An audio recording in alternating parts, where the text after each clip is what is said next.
Today we are talking all about embroidery files. So let's say today we really want to do an embroidery of a dinosaur. So say I really want to use this file. There are ways to do it, but it's not in a 0 to 60 type of process where you instantly get the image. So why can't I use a JPEG or PNG file for embroidery? So basically Google's just saying that to reproduce it would be actually impossible because of the colors and stuff. So what are ways we can get around this? Well, we can get embroidery software. For this one, that's $139. You are just able to take your embroidery file of a picture and place it with some text together. This one is to be able to sketch out your designs. It's over $600. And the starting level for that is $169. So it just depends how much you want to spend. Another thing you could do is go to Etsy or several different websites where they will take your sketch design and turn it into a embroidery design. So where else can we get files that are already made? So iBroidery is the place to go if you have a Brother machine. So let's go to Disney. Let's say Halloween's right around the corner. I really like this Trick or Treat Mickey Mouse. You see that the price is going to be $6.99 for this design, and it does work with my machine. But you do have to notice that it does have a clause where you cannot sell anything on this design. So if you make this a patch, you can't sell it. If you put this on a sweatshirt, you can't sell it. And if you do, there could be repercussions such as Etsy giving you a strike and they're going to take your design offline. Let's go to some that aren't copyrighted. This Christmas tree is pretty cute, so let's try that. So we're going to click on the Christmas tree. Right away I'm seeing that it's too big for my machine, but if you look at the bottom, it does not have any description of it saying that it cannot be used for resale purposes once you make the design. Another option, which is pretty popular, is Etsy. This guy has 10 different sizes, which is awesome, which means it's probably going to work for most machines. It's only $1.99 and it has all the different sizes. So all of these except for the last two will work with my machine. It is in my embroidery file size. So my machine takes PES files because it's Brothers. So just look at your manual and you'll find out which one yours takes. And it does say that you're able to sell products using this design. Here's the tricky part. On Etsy, people do sell copyrighted items. This is Snoopy, so if you really wanted to use this for personal use, go for it.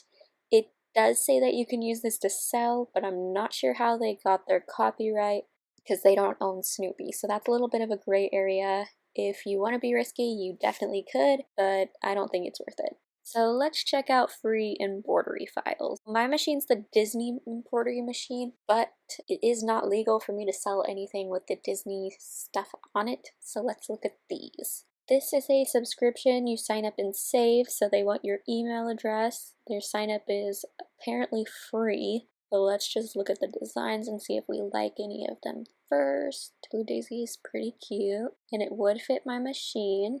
Let's check out their membership. $7.49 a month for the year plan, and if you do the 2-year plan, it's $5.99 a month. And if you just wanted single files from them, it's going to be about $4 or $5. Let's check out another website.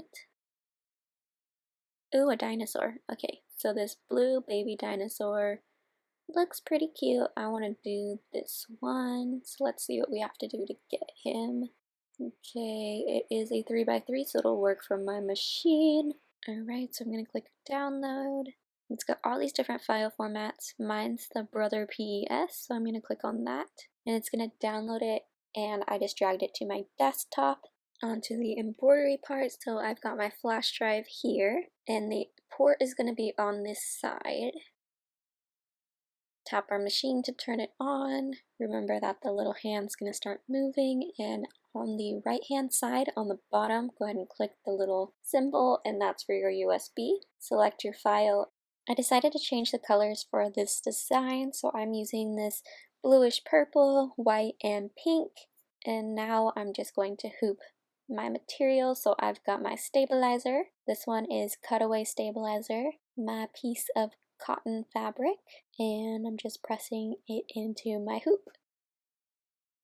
And since the fabric is still pretty wrinkled, I'm just going to pull the sides to make sure that it is somewhat straight so that the design doesn't end up puckered. Use my screwdriver to make it tight so it doesn't pop back out, and place it onto the machine. Once it's in, it's going to be the same process as any other embroidery on this machine. You're going to put down your presser foot, press embroider, and then the light should turn green, select it, and start embroidering.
Here's the finished design. As you can see, there is a hole above her right eye, so I did stitch out this design again, and the same thing happened, but a little bit more dramatically. So I tried another design from this company and it worked fine, so I think it's just the design. If you don't mind filling in that hole, then it's still a good design to use, and I will probably just end up doing that because I still think it's pretty cute.